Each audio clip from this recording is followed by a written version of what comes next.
안녕하십니까. 강명도TV 자유조선을 시작하겠습니다. 오늘은 장성택과 김경희 관계에 대해서 그리고 그 둘 사이의 진실은 무엇인가라는 제목을 가지고 여러분들에게 말씀을 드리려고 합니다. 제가 이 말씀을 선택한 것은 최근에 한 탈북민 유튜버에서 평양에 원상복귀한 장성택 집안이라는 이런 글을 실었는데 나에게 여기에 대한 정보를 제가 저한테 알려왔기 때문입니다. 해외에 있는 분이 여기에 대해서 저한테 알려왔고 또는 저는 그분이 알려오기 전에 이미 장성택과 김경희에 대한 관계를 너무 잘 알고 있었습니다. 그래서 항상 제가 말씀드리지만 이 평양원 망명을 꿈꾼다에 장성택과 김경희 편이 있습니다. 이미 그 전에 벌써 다 말씀을 드렸는데 제가 여러분들의 그 궁금증을 풀어드리기 위해서 무엇이 진실인지 제가 말씀드리겠습니다. 우선 장성택 집안이 복귀, 속아왔다, 꾸러미가 터질 일이다. 삶은 소대가 웃을 일이다. 제가 이렇게 먼저 서두를 떼겠습니다. 왜냐하면 장성택 집안의 복귀가 아니고 저는 장성택이도 잘 알고 장성우도 잘 압니다. 이 장성우는 바로 장성택의 맏형입니다. 큰 형입니다. 장성택의 이 큰 형인 이 장성우는 장성택이 김일성 종합대학에 다닐 때부터 벌써 사단장으로서 군만져 있고 장군입니다. 김일성 군사대학을 졸업하고 장군으로 잔뼈가 굵은 사람입니다. 강건군관학교를 졸업하고 김일성 군사대학을 나오고 정통 군 관료, 그러니까 군 장교로 말하자면 전투 장교로 군대에 복무했고 장군을 거쳐서 소장, 중장, 상장까지 자기 힘으로 달았던 사람입니다. 이 장성우 집안은 조국해방 전쟁 시기에 혁력한 공로를 세웠던 6.25 전쟁, 우리는 유공자가 하지만 북한에서는 유가족입니다. 유가족. 그래서 장성우도 장성택도 출세할 수가 있었고 김일성 종합대학에도 갈 수가 있었습니다. 그때 장성우는 장성택이가 김일성 종합대학 다닐 때 이미 장군이었습니다. 그리고 장군으로 있다가 한때는 사해안전부, 옛날 내무성이라고 했죠. 옛날 그 사해안전부 정치국장까지 지냈던 사람입니다. 사해안전부 정치국장이면 엄청난 겁니다. 우리는 말하면 경찰총장이 있다면 그 경찰청 안에 당 조직이 있지 않습니까? 그 당 조직의 최고 책임자, 즉 인사권을 가지고 있는 사해안전부의 정치국장까지 지냈던 사람입니다. 그리고 후에 3군단장도 했고 또 장성우가 죽기 전까지 조기대 부장, 즉 우리로 말하면 민방위부와 같죠. 조기대 부장까지 지낸 당 조기대 부장. 그 민방위 부장까지 했던 사람이고 차수까지 지냈던 사람입니다. 김정일의 상당히 총애를 받았습니다. 이거는 장성택과 별개의 문제입니다. 원래 장성택과 장성우 사이는 그리 관계가 좋지 않았습니다. 왜냐하면 장성택과 김경희 사이가 80년대 초부터 상당히 벌어졌기 때문에 특히 89년을 기점으로 89년 제13차 세계 청년학생 축전을 장성택이가 지휘하면서 많은 여성 편력 문제가 나오고 이런 문제 때문에 김경희와 상당히 관계가 좋지 않았습니다. 저희 집이 평양시 망경대역 칠거리입니다. 제가 칠거리에서 태어났고 또 저희 집이 칠거리에 있었는데 그 칠거리에 있을 때 저희 집 바로 옆에 한 100m 거리 저희 집에 왔던 분이 지금 이태리 외교관으로 있다 우리나라에 온 제 후배도 있습니다. 자주 저희 집에 놀러 다녔기 때문에 우리 집이 어디에 있었는지 잘 압니다. 그 저희 집과 약 한 100m 거리 떨어진 곳에 강반석 혁명사족관이 있습니다. 이 강반석은 김일성의 생모죠. 그 강반석 생가 바로 뒤에 거대한 단독저택이 있습니다. 약 한 1500평 부지에 아주 집을 거대하게 잘 지어놨죠. 그런데 이 집에는 강현수 평양시당 책임비서 아버지 강용석이 살아있을 때 이 집에서 거주했습니다. 왜? 생가에서 살 수는 없잖아요. 그래서 그 강용석, 강반석의 친동생이 거주했던 집이고 강현수는 바로 강용석의 아들입니다. 그래서 김일성과는 강용석은 외삼촌이 되고 강현수 평양시당 책임비서였던 저희 친척하고는 김일성과 외사촌 지간입니다. 사촌자 상당히 가깝죠. 그 집에 할아버지가 김일성 외삼촌이 사망한 이후에는 누가 거주를 했냐면 강용용이라는 바로 강현수 아들이 그 집에 거주했습니다. 그리고 그 명문을 지켜왔죠. 왜? 강용용이 바로 망경대 구역당 책임비서였습니다. 1989년 13차 세계 청년학생 축전 당시에 망경대 구역당 책임비서였고 장성택과는 상당히 같이 일했습니다. 왜냐하면 그 광복거리 건설이 바로 광복거리라는 신도시가 평양시 망경대 구역에 있기 때문입니다. 그래서 장성택은 이 세계 13차 청년학생 축전을 위해서 광복거리 건설 지휘부 총 책임자가 바로 장성택이었고, 부책임자가 바로 강연수 아들 강영룡, 저하고 친척이 되지만 강영룡이 망경대 구역당 책임비서였기 때문에 같이 광복거리 건설을 지휘했습니다. 그래서 저녁에는 이따금씩 장성택이도 이 칠걸 생가에 들렸고 김경희도 들렸습니다. 이것을 제가 아까 말씀드린 이 평양원 망명을 꿈꾼다에도 상세하게 적어 놓았습니다. 그래서 저는 그분들의 심부름을 다니면서 특히 강영룡과 저희 형수뻘되는 최충옥 그 형수의 심부름으로 향만루에 있는 외화식당, 외화백화점에 가서 위스키도 사오고 음식도 사다가 김경희나 장성택이가 오기 전에 준비해 놓고 거기서 이제 한 잔 마시면서 이야기를 나누다 간 것을 한두 번이 아닙니다. 그때 장성택이하고 절대 같이 오지 않습니다. 장성택이 왔다 가면 다음 날엔 김경희가 와서 하소연을 하고, 장성택이는 저희 형님인 강용룡 망경대 구역당 책임비서한테 하소연을 하면 이 김경희는 최충옥 저희 형수한테 와가지고 하소연을 하곤 했습니다. 어떤 하소연인 줄 아십니까? 바로 김종일 자기 오빠에 대한 원망과 그리고 장성택에 대한 원망이었습니다. 그러면 저희 형수가 김경희에게 직접 언니 너무 속상해하지 말라고 위로하던 적이 한두 번이 아닙니다. 이 관계가 서로 안 좋았죠. 안 좋았다는 것은 맞습니다.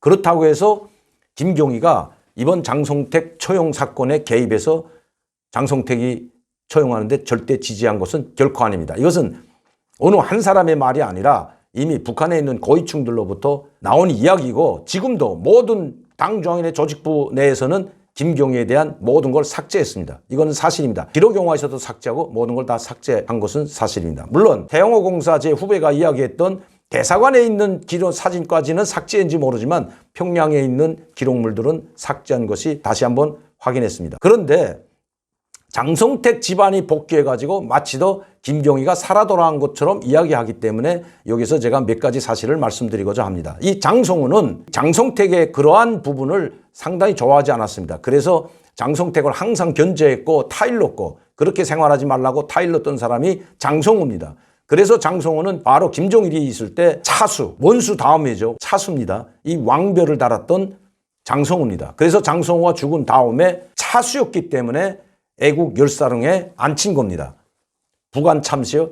장성우하고 장성택과는 별개의 문제로 취급했던 겁니다. 만약시 부관 참시를 하게 된다면, 또 장성우를 열사릉에서 내리게 된다면 김종일의 공로에 의해서 또 장성택이 처형되기 전에 이미 병으로 사망한 사람을 내리게 된다면 이건 김종일이 지시에 의해서 애국 열사릉에 안치되어 있는데 그 사람을 내리게 된다면 김정은은 아버지의 지시도 허물어 버리고 아버지에도 반역하는, 고욕하는, 아버지의 말도 고욕하는 사람으로 되기 때문에 또 장성우하고는 별도였습니다. 그런데 여기서 지금 조카들이 살아왔다고 하는데 이 장성택의 조카는 장용철입니다. 장성우의 아들이죠. 장성우 아들이 말레이시아 대사로 갈 수 있었던 것은 장성택이 때문입니다. 그래서 말레이시아 대사로 가 있을 당시 장성택이가 보냈기 때문에 2013년 12월 장성택이가 처형되기 직전에 다 소환을 했습니다. 장용철을 소환했고, 그리고 장성택이 처형과 함께 장용철도 처형당했습니다. 단지 장성우 부인만 살려놓고 아들인 장용철, 자 장성택의 조카죠. 장용철은 처형됐고 그 손자들, 말하자면 장성택과 관련이 없는 장용철의 아들들만 살려놓았습니다. 그 아들 이름이 하나는 장태령이고 또 한 사람은 장태웅이라고 하는 사람입니다. 이 장성우의 조카가 아니라 손자 둘이 살아남고 장성우 부인도 살아남았습니다. 이것은 건드릴 수가 없기 때문입니다. 그래서 지금 다시 말씀드리지만 장성우 집안이 복귀된 것이 아니라 이미 처형을 면한 사람이 있는데 그 중에서 장성택의 형의 부인, 장성우 부인과 그 손자들만 살아남았다는 것을 팩트로 확인을 하고 여러분들에게 말씀드리는 겁니다. 그리고 장성우 누나가 있었죠. 그 장성우 누나의 남편이 누구였습니까? 여러분들도 잘 아시겠지만 전용진이라는 바로 쿠바 대사였습니다. 쿠바 대사도 소환해서 처형했습니다. 장성택 누나는 처형하지 않았습니다. 그리고 장성택의 누나의 사위가 있습니다. 이 사위가 있는데 이 사위는 우리가 흔히 관광, 여행사가 아닌 북한은 관광총국이라는 것이 있습니다. 내각 아래 관광총국이 있는데 이 총국에서 총국장이 아니고 총국 아래에 있는 국장을 했습니다. 관광총국에 여러 개의 국이 있는데 그 중에 국장을 했는데 이 조선규는 이름도 조선규임을 밝혀드리는데 이 장성택 누나의 사위인 조선규는 지금 현직에 있는 것이 아니라 바로 정치범죄무소에 끌려갔습니다. 그럼 이 사람은 왜 끌려갔냐? 관광총국을 관장했던 사람이 바로 장성택이었고 이 사람을 국장으로 시킨 것도 출세를 하게 시켜준 것도 바로 장성택이라고 합니다. 장성택의 운해를 입은 사람은 아들이든 조카든 사위, 누나의 사위든 모두 처형하던가 정치범죄무소로 끌려갔습니다. 장성우 가족, 그 중에서도 아들은 처형됐고 장성우 부인과 그 손자 장태령과 장태웅만 살려놓았습니다. 왜냐하면 장성우는 바로 김일성, 김정일에게 충성을 다했던 노혁명가이기 때문입니다. 오랫동안 군복무에 있었고 장군으로 근무했고 또 민방위 부장이라는 엄청난 당중앙위원회 민방위 부장으로서 차수까지 달고 있다가 사망했기 때문에 열상으로 갔다는 것, 또 김정일의 말씀을 직접 받았다는 것 다시 한번 여러분들께 말씀을 드립니다. 김경희 문제에 대해서 지금 말들이 많습니다. 지금 저도 계속 팩트를 체크하고 확인하고 있고 제가 아는 모든 라인을 동원해 가지고 하고 있습니다. 그런데 북한에서 나오는 모든 정보는 김경희는 이미 죽었고 지금 나오는 김경희는 가짜다, 이런 이야기가 있습니다. 또 이것을 뒷받침해주는 평양에 들어갔다가 일주일 돼서 나오신 한국분이 계십니다. 제가 말씀은 드리지 않겠습니다. 그분상 프라이버시이기 때문에 그분이 찾아와서 하는 이야기를 듣고 저는 깜짝 놀랐습니다. 이분이 이번에 김경희 삼전국장에 나타난 그 사진을 노동신문에 나왔기 때문에 그 사진을 보여주면서 이분이 김경희가 맞습니까 하니까 그 질문을 받은 보위부 안내원이 웃으면서 저희는 잘 모릅니다 하고 대답했다고 합니다. 그 무슨 의미를 할까요? 잘못 말하게 되면 처형을 당할 수 있기 때문에 그냥 웃음으로 이것은 아닙니다 하고 이야기한 것이 아닌가 생각해 봅니다. 제가 여러분들에게 말씀드렸듯이 이제 김경희는 조금 있으면 아마 병으로 사망했다 하고 국장 장례식을 치르지 않을까. 물론 또 계속해서 김정은이 지금 정통성, 권력의 누수 현상이 생기고 통제를 상실하고 있기 때문에 김경희를 등장시켜서 백두혈통임을 강조하고 아직 내가 장성택이는 처형했지만 내 고모는 내가 처형하지 않고 있다. 이렇게 하기 위해서 앉혀놓은지는 모르겠지만 이제 좀 있으면 무엇이 진실인지 판가름이 날 것으로 보입니다. 왜냐하면 김경희가 장성택을 치는데, 죽이는데, 처형하는데 동조했다면 그의 직위를 박탈할 이유가 없고 기록영화에서 삭제할 이유가 없습니다. 오히려 김정은은 김경희가 그렇게 김정은의 정통성, 이 3대 세습을 위해서 자기 남편까지도 처형하고 그렇게 공개적으로 망신을 주면서까지 처형하라고 하는 그런 사람이 아니라는 것입니다. 그리고 만약시 설사 그렇게 적극적으로 김정은에게 내 남편을 처형해도 좋다, 나도 거기다 동참하겠다고 했다면 그때부터 이미 김정은은 자기의 정통성과 백두혈통의 지지를 받고 장성택을 처형했다는 것을 더 공고히 하기 위해서 김경희를 계속 당정위원회 정치국 위원으로 그리고 당정위원회 비서로 앉혀 놓았을 겁니다. 그런데 왜 모든 직위를 박탈했겠습니까? 이번에도 김경희는 아무런 직위도 없이 그 자리에 앉아 있었습니다. 그리고 김정은은 자기 고모에게 눈길도 한 번 주지 않았습니다. 이설주도 마찬가지입니다. 감히 백두혈통 앞에서 이설주는 눈길도 주지 않고 바로 사라져버리는, 즉 김경희에 대해서는 관심 없고 공연이 끝나자마자 제 남편과 손잡고 밑에 내려와서 악수를 하고 들어가는, 그러면 김경희는 휠체어를 타고 들어왔습니까? 아닙니다. 7분짜리 동영상, 북한에서 방영한 동영상을 보니까 김정은 5계단을 올라올 때 바로 그 뒤에서 자기 발로 걸어 올라옵니다.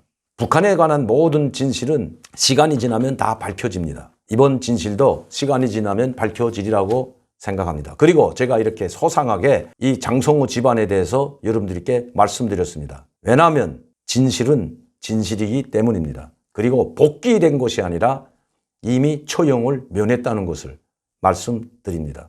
항상 여러분들께 좋은 소식 또 좋은 팩트, 진실만을 여러분들께 말씀드리기 위해서 최선을 다하고 있습니다.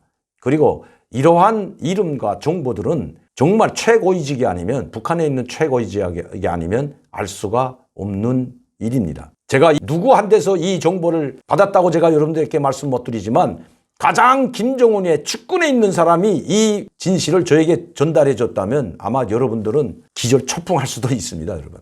그러나 제가 말씀은 안 드리겠습니다. 언젠가는 제가 그분이 만약에 사라지면 제가 그때 말씀드리겠습니다.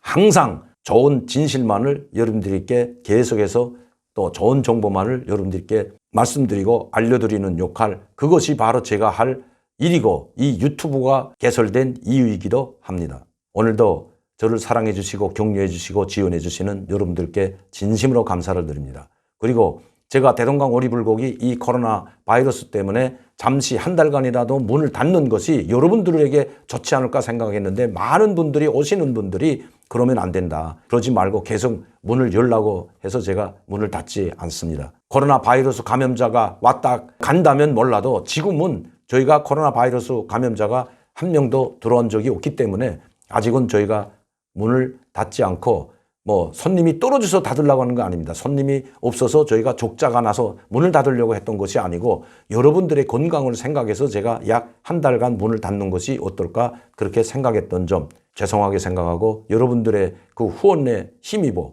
또 격려에 힘입어 계속 운영을 하도록 하겠습니다. 감사합니다.